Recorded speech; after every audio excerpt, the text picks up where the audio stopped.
My first question is, would you be open with me getting married to more than one wife?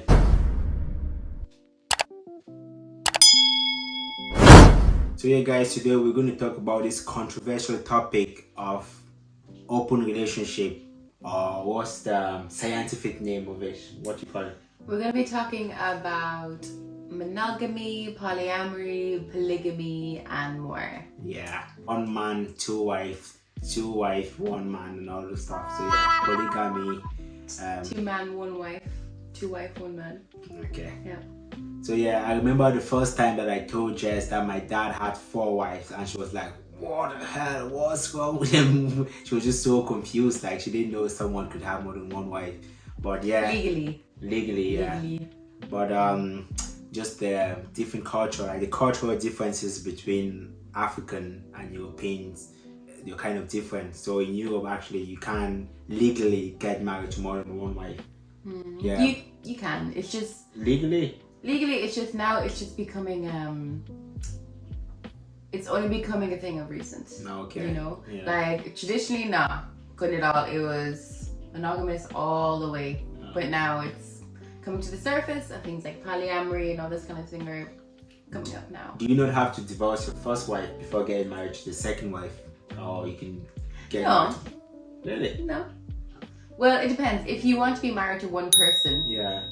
then of course, you know. Yeah. But let's just say, like, I don't know, like, if you marry like 2 wives at the same time, I'm pretty sure there's somewhere that'll do it for you. Mm-hmm. I mean, you may not be able to walk into a church and be like, I want to marry 3 wives today. No. Or a woman goes, I want to marry 3 husbands today and 2 wives and, you know, all that kind of crack. Yeah. I'm not really too sure like where you can get it done, but I know that it's legal somewhere and someone will do it for you because, you know. Yeah.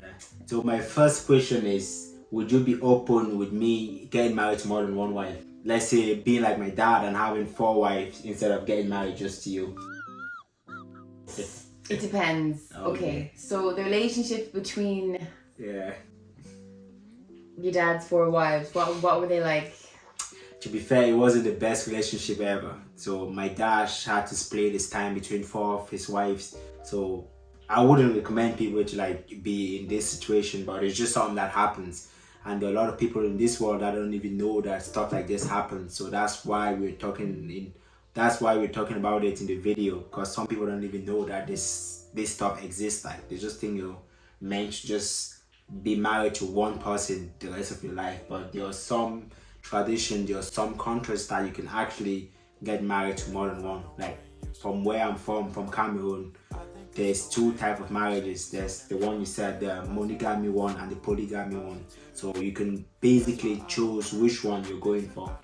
So in front of the, like when you're in court or whatever it is, that where you go to sign the papers, is it a jury or something? The person that stands in front of you, that signs. Witness. Yeah, not the witness. Judge. Yeah, the judge actually asks you, is be like, okay, are you guys going for a monogamy or a polygamy? Then the man chose, not the woman. The man actually chose that, oh yeah, I'm going for like polygamy instead of a monogamy. And that can happen just on the day of the marriage. You could probably be living with your wife for 10 years and that deep down you want to be like in a polygamous family or polygamous marriage, but you never let her know till the day of marriage in front of everyone, and you're just like, yeah, we're not going to be in a monogamous marriage, we're going for a polygamous marriage. Is that what happened to your mom? Not really, but I think my mom kind of knew, because my dad is a chief. So yeah, so my mom knew what she was going into. But some people, my sister, actually that happened to her. Yeah, my sister Vega, yeah. And she had no choice? Yeah, because obviously everyone is invited there, like your parents, your everyone. Imagine on the actual day in front of everyone, then the man just like, I don't know, out of the blue, is just like, yeah, polygamy. And you're like, get some help. I thought we've been talking for ages to like sign monogamy instead of polygamy. So yeah, it was a big shock. Yeah, that's really sneaky. Like some men can be sneaky and do that. Yeah. See, that's great. No, I think, I have no problem with polygamy. It's just, you know, the way, let's just say in Africa, right? Can women have multiple husbands?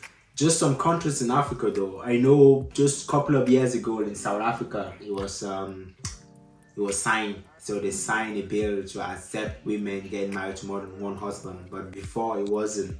Some women used to do it, but it wasn't legal. But nowadays in South Africa, it's actually legal for a woman to get married to more than one husband. Yeah. But in most African countries, it's legal for a man to get married to as many wives as possible. But it's not the case with a woman. Wait a minute. Feminist isn't that popular in Africa in the first place. So. That's the thing. I have no problem with people doing what they like, going with who they like, as long as it's fair game. That's it. Yeah. Fair game. So That's if a man is allowed to get married to more than one wife, a woman should be vice versa. Exactly. Okay. Exactly. Because after that, in that situation, the relationship isn't about those two people. The marriage isn't about those two people. It's more of like a business thing. It's like better legally, like let's say if you have kids, it might benefit kids and stuff like that. Yeah. So it's not about the actual two people in the relationship. So if men can benefit from that, I believe women should be able to too. That's true, yeah. There's like drawbacks and there's like pros and cons about it in the first place. As you said, it benefits the kid. Like growing up, you guys we were 11 of us, my dad and his 4 wives. So imagine we were all in the same house. So the house was big, full house. Like today, one wife would cook, then we all eat together. Then tomorrow, the other wife and stuff like that. So there was kind of less work for us because there's a lot of us. If someone is doing the plate, like someone is washing the plate today, someone else is doing it. If someone is like fetching water, like in Africa, you literally carry water on your head and bring it to the house. Someone else is doing it the next day. So it was kind of like we kind of loved it growing up, but it had its own issue.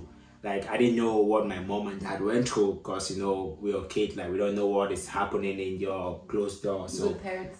yeah, so they knew how to like just fake everything and just like keep it away from your kid and just make us happy. But when I grew up, I had a lot of stories from my mom saying she wouldn't recommend any of her kids to like literally she wouldn't recommend anyone, not just her kid, anyone to even think about getting married to more than one wife. Because just getting married to one is not easy. Like imagine getting married to more than one. So having a girlfriend is enough. Imagine me having more than 2 Jess. There will be no hair left on my head in my late 20s. So. You see, here's the thing, right? Yeah. So your mother was straight, and so were the other women that married your dad, and so were his other wives. Yeah. So they had a platonic relationship between them. Yeah. More like it was more like a family relationship. Yeah. Whereas I like men and women, so I would find kind of you having other wives that I'm platonic with kind of strange. Because with that kind of family dynamic, and I suppose I would like to date a woman as well if you would like to date a woman. So I don't see why he gets to have all the fun. And you don't. Exactly. Yeah. But in that case, that means if the man is looking for, let's say for example, let's say I want to get married to more than one wife, I should make sure the next wife is bi, isn't it? Like. Yeah, and you see, that's the thing. That's the real issue. When it's hard enough for 2 people to fall in love, so it would be extremely rare and difficult for 3 people to fall in love, but not only be in love, but to also create a secure life for our child and for them and for everyone to communicate efficiently and for everyone to be able to get on well, because time needs to be divided, etc., etc. It would be really hard. That's true.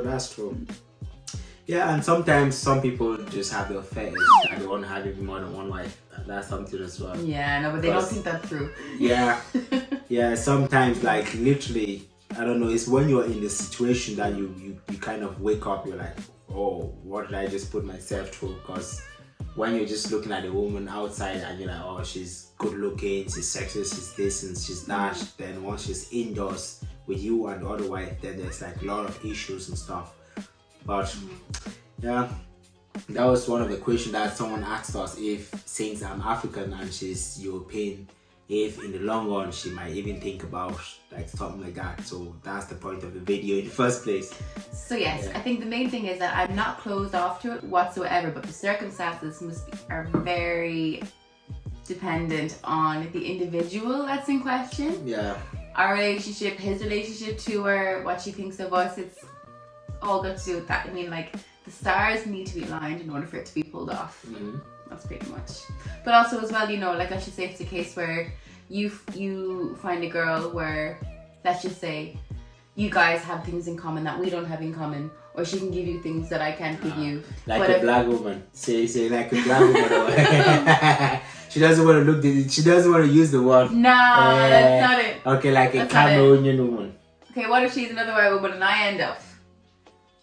How am I gonna have more stuff in common with like another white woman compared to you? Like what's? You might like, you know, she might like stocks, and you know, she might work in your job, and you know, she might be a really good driver. Just things, you know, like things you have in common. I'm pretty sure there's conversations that we haven't had because we haven't had those things in common. Yeah. But I might talk to a girl for hours about those things, and you might be like, Jess, I didn't know you were interested in that. Yeah. And that's just because, you know, we just never talked about it. So that might happen, you know? Yeah. But yeah, I know she might be clean, she might be organized. Oh yeah. That's the thing, you know, she might, you know, do the laundry as soon as it's, you know, dry. She might fold it away just straight away and there's no problem, but you never know.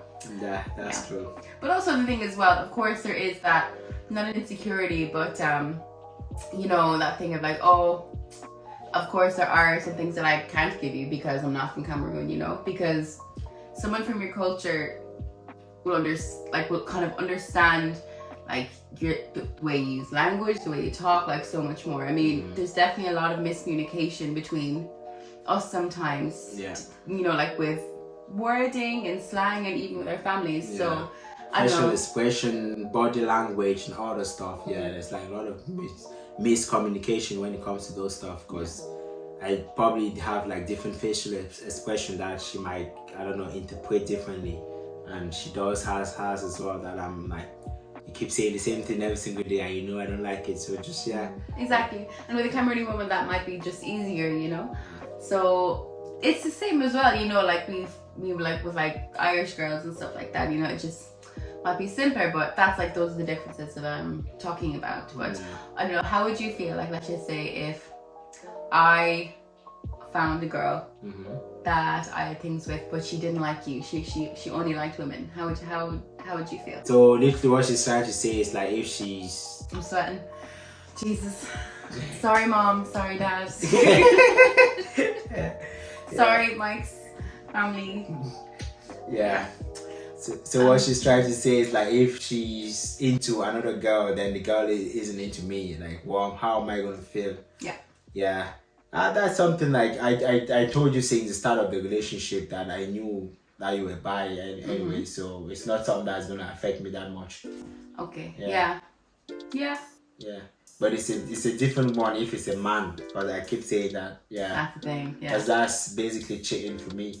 But that's one of the things where communication is really important, because even if I did find a girl and you weren't comfortable with it, then it would have to stop, because it doesn't matter what you say now. When it happens, it's completely different, you know. Maybe, so I know now that he'll be uncomfortable with me seeing another man, and that's totally fine because I love him, and you know, it's kind of, I see our relationship first, you know. So I'm not going to go looking for another man, you know, and I'm completely fine with that because I wasn't anyway. But one thing that I told Mike from the beginning was that I was always interested in women and I never had a girlfriend and stuff. So, you know, that was always kind of in the cards from day one. Yeah. But again, let's just say if I see a girl that doesn't like you, it can bring up emotions at the time that you may not know that you might have had. Same with me, you know, I might be okay with you having a girlfriend by yourself or not, because, you know, that's the thing with all communication. It's like, you know, people will change their mind about how they feel constantly throughout it. You know, one day they might be fine with it, one day they might not. So I think that we just feel to get to a point in our relationship where our communication is good, where we feel that our foundations are good, our boundaries are set, etc., that we both know where we're going in life, that we both know where we are in each other's life in the future, which is really important. So I think that's why we can be so comfortable with it, is because we do have very good communication that way, and we're very accepting of each other and understanding. So it'll be in our cards. Yeah, like since the start, like that's something that some people actually fail to do. When you're meeting someone, like when you know someone is going somewhere, like sometimes some people just want to please the women, or the women just want to please the men, instead of just saying the truth. If something, like if you don't like something, like just tell the person from, not like from day one anyways, but from the first few months that you guys were dating. She told me, and I was comprehensive of it. So yeah. Sorry guys, I'm sweating here. This conversation makes you tick. So yeah, should we just start it from there? So I'd like to ask one more question. Okay. Would you go for someone from your country for another girlfriend? Like, is there okay. 100%. Even the way you're phrasing it. Why? I know. You say I'm trying to explain it, guys, but I don't know. You might be able to. Just I'm trying to. I'm trying to find the words to articulate properly what I'm trying to say. Okay. Yeah. So, do you feel that there are elements in our relationship that are missing that you might find with an African woman or a Cameroonian woman, or etc., etc.? Someone that's more, I don't know, a Dublin woman. Someone that's closer to you. Yeah, 100%. Like obviously, I grew half of my life. I grew half of my life in Africa. So I grew up in Africa and I grew up in Ireland. So obviously, there's some stuff that I miss. Like sometimes even I told you we have like 250 something languages in Africa. In Cameroon, I keep saying Africa. 255 languages in Cameroon, and I speak like I think I speak 2 out of those 255. So sometimes, if let's say if I'm speaking to someone from like Cameroon that speak those languages, it's just like some kind of click that I probably wouldn't have with you. And it's the same with you when you're maybe with people from like, I don't know, Galway, where she grew up and all the stuff. There's some stuff that she maybe even some TV program that she watched when she was like 5 or something, that when she asked me, she's like, oh yeah, do you remember that? I'm like, nope. Like, so you didn't watch this? I'm like, no. Movies, like, oh my god. So, like some of the basic, it's like some things that, you know, that you just think are ingrained in everybody's childhood, you know, but they're not. It's really different, you know. But so yeah, it's the same with you. Like if I ask the same question to you, what would be your answer? Again, you see, things are really different. I mean, you may miss a lot of things from home, and you are kind of a traditional man in a sense, you know. Yeah. But I was never really traditional. My parents were never really traditional. I never really grew up that traditional need, even though I grew up in the country. We were like, we were a small family that always kind of felt a little bit different from our surroundings. So to me, it's not really where you're from. It's more like if you're familiar with Ireland, like you don't need to be born and bred in Ireland in the thing, you know, because you're really familiar with Ireland, you know. So and there's so much things that we can talk about in that sense. But it would have to depend. I mean, not really, because I am where I'm from, so I have that connection all around me. That's true. You know, but you come from a very, very different culture. But I am. Yeah, you're from Ireland. Yeah, exactly. Yeah. And you grew up here, so you're not like removed from this culture. You're part of Ireland. Ireland's a part of you. You know. Yeah. So.